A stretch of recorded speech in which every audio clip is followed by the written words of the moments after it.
ನಾನಿವಾಗ ಒಂದು ಆದೇಶದಲ್ಲಿದ್ದೇನೆ. ಆದೇಶ ಒಂದು ಕೆಇದವ್ರು ಕೊಟ್ಟಿರುವಂಥ ಒಂದು ನೋಟಿಫಿಕೇಶನ್ ಆದೇಶ ಇದು.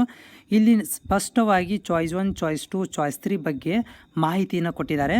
ಆದರೆ ನಾನಿವಾಗ ನೀವು ಕೇಳಿರುವಂಥದ್ದು ಚಾಯ್ಸ್ 4 ಸೆಲೆಕ್ಟ್ ಮಾಡ್ಕೊಂಡ್ರೆ ನಾವು BPT AHS ಕೋರ್ಸ್ಗಳಿಗೆ ಹೋಗಬಹುದಾ? ಚಾಯ್ಸ್ 4 ಸೆಲೆಕ್ಟ್ ಮಾಡ್ಕೊಂಡ್ರೆ ಅದರ ಬಗ್ಗೆ ಮಾಹಿತಿ ಕೊಡಿ ಅಂತ ಕೇಳಿದ್ದಕ್ಕೆ ನಾನು ವಿಡಿಯೋ ಮಾಡ್ತಾ ಇದ್ದೇನೆ. ನಾನು ಡೈರೆಕ್ಟಾಗಿ ಇವಾಗ ಚಾಯ್ಸ್ 4ಗೆ ಹೋಗ್ತೇನೆ.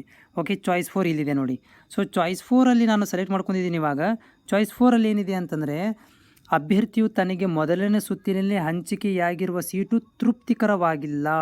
ಸೀಟ್ ಸಿಕ್ಕಿದೆ ಆದರೆ ನನಗೆ ಇಷ್ಟ ಇಲ್ಲ, ನನಗೆ ಸೀಟು ಬೇಡ, ನನಗೆ ಮುಂದಿನ ಸುತ್ತಿನಲ್ಲೂ ಸಹ ಯಾವುದೇ ಸೀಟು ತೆಗೆದುಕೊಳ್ಳಲು ಇಷ್ಟವಿಲ್ಲ. ಅಂದರೆ ನನಗೀಗ BS ನರ್ಸಿಂಗ್ ಸೀಟ್ ಸಿಕ್ಕಿದೆ ಆದರೆ ನನಗೆ ಅದು ಬೇಡ. ಆಮೇಲೆ ನನಗೆ ನೆಕ್ಸ್ಟ್ ರೌಂಡಲ್ಲಿ ಕೂಡ ಯಾವುದೋ ಸೀಟ್ ಸಿಕ್ಕರೂ ಕೂಡ ನನಗೆ ಬೇಡವೇ ಬೇಡ, ನನಗೆ BS ನರ್ಸಿಂಗೇ ಬೇಡ ಅಂತಂದರೆ ಅವರು ಚಾಯ್ಸ್ 4 ಸೆಲೆಕ್ಟ್ ಮಾಡ್ಕೋಬೇಕಾಗತ್ತೆ.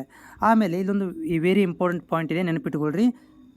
ಕ್ರಮ ಅಭ್ಯರ್ಥಿಗಳು ಈ ಮೇಲಿನಂತೆ ನಿರ್ಣಯಿಸಿದ್ದಲ್ಲಿ, ಅಂದರೆ ಇದು ಮೇಲೆ ಏನಾದರೂ ನೀವು ಹೊರಗಡೆ ಬರಬೇಕು ಅಂತ ಬಯಸಿದ್ದಲ್ಲಿ, ನನಗೆ ಸೀಟ್ ಬೇಡವೇ ಬೇಡ, ನನಗೆ ಯಾವ ಸೀಟು ಬೇಡ ಅಂತಂದರೆ ನೀವು ಚಾಯ್ಸ್ 4 ಪ್ರಾಧಿಕಾರ ವೆಬ್ಸೈಟಲ್ಲಿ ಆಯ್ಕೆ ಮಾಡಿಕೊಳ್ಳಬಹುದು. ನನಗೆ BS ನರ್ಸಿಂಗ್ ಬೇಡ, ನೆಕ್ಸ್ಟ್ ರೌಂಡಲ್ಲೂ ಬೇಡ, ಇದು ಸಿಕ್ಕಿರುವಂಥ ಸೀಟು ಬೇಡ ಅಂತಂದರೆ ನೀವು ಚಾಯ್ಸ್ 4 ಸೆಲೆಕ್ಟ್ ಮಾಡ್ಕೋಬೋದು. ಆದರೆ ನೋಡಿ, ಆಯ್ಕೆ ಮಾಡಿಕೊಳ್ಳುವ ಅಭ್ಯರ್ಥಿಯು UGCET ಅಂದರೆ KE ಮುಖಾಂತರ engineering, architecture, agriculture, veterinary, pharmacy, BSc nursing ಮುಂತಾದ ಕೋರ್ಸ್ಗಳ ಸೀಟು ಹಂಚಿಕೆಗೆ ಮುಂದಿನ ಯಾವುದೇ ಸುತ್ತಿನಲ್ಲಿ ಭಾಗವಹಿಸಲು ಅರ್ಹನಾಗುವುದಿಲ್ಲ. ನೆನಪಿಟ್ಟುಕೊಳ್ಳಿ, ನೀವು ಮುಂದಿನ ಯಾವುದೇ ಒಂದು ಕೌನ್ಸಿಲಿಂಗ್ ಪ್ರಕ್ರಿಯೆಯಲ್ಲಿ, ಅಂದರೆ ಇವಾಗ ಏನು ನಡೀತಾ ಇದೆ ಇಂಜಿನಿಯರಿಂಗು, ಅಗ್ರಿಕಲ್ಚರು, BS ನರ್ಸಿಂಗಲ್ಲಿ ನೀವು ಅನರ್ಹರಾಗಿ ಬಿಡ್ತೀರಿ. ಮುಂದಿನ ನೀವು ಯಾವುದೇ ರೌಂಡಲ್ಲಿ ಕೂಡ ನೀವು ಹೋಗಲಿಕ್ಕೆ ಆಗುವುದಿಲ್ಲ ಅಂತ ಹೇಳ್ತಾ ಇದ್ದಾರೆ. ನೆಕ್ಸ್ಟ್ ಇಲ್ಲಿ ಚಾಯ್ಸ್ 4 ಒಳಗಡೆ ಆಯ್ಕೆ ಮಾಡುವ ಅಭ್ಯರ್ಥಿಯು ತನಗೆ ಮೊದಲ ಸುತ್ತಿನಲ್ಲಿ ದೊರಕಿರುವ ಸೀಟು ತೃಪ್ತಿಯಾಗಿಲ್ಲ, ನನಗೆ ದೊರಕಿರುವ ಸೀಟು ಬೇಡ, ನನಗೆ ಮುಂದಿನ ಸುತ್ತಿನಲ್ಲೂ ಸಹ ಸೀಟು ತೆಗೆದುಕೊಳ್ಳಲು ಇಷ್ಟವಿಲ್ಲ, ಆದರೆ ನಾನು ಬೇರೆ ಸಂಸ್ಥೆಯಿಂದ ಸೀಟು ಪಡೆದುಕೊಳ್ಳುತ್ತೇನೆ, ಅಂದರೆ ಹೊರಗಡೆ, ಅಂದರೆ ಮ್ಯಾನೇಜ್ಮೆಂಟ್ ಸೀಟನ್ನು ತೊಗೊತೀನಿ ಎಂದು ನಿರ್ಣಯಿಸಿ ಚಾಯ್ಸ್ 4 ಪ್ರಾಧಿಕಾರ ವೆಬ್ಸೈಟ್ನಲ್ಲಿ ಆಯ್ಕೆ ಮಾಡಿಕೊಳ್ಳಬೇಕು. ಅಂದರೆ ಇವರೇನು ಹೇಳ್ತಾ ಇದ್ದಾರೆ, ಚಾಯ್ಸ್ 4 ಏನು ಹೇಳ್ತಾ ಇದೆ ಅಂದರೆ, ಟೋಟಲಾಗಿ ನನಗೆ ಸಿಕ್ಕಿರುವಂಥ BSc ನರ್ಸಿಂಗ್ ಇದೆಯಲ್ಲ ಸೀಟ್, ಸೊ ಅದು ನನಗೆ ಬೇಡ.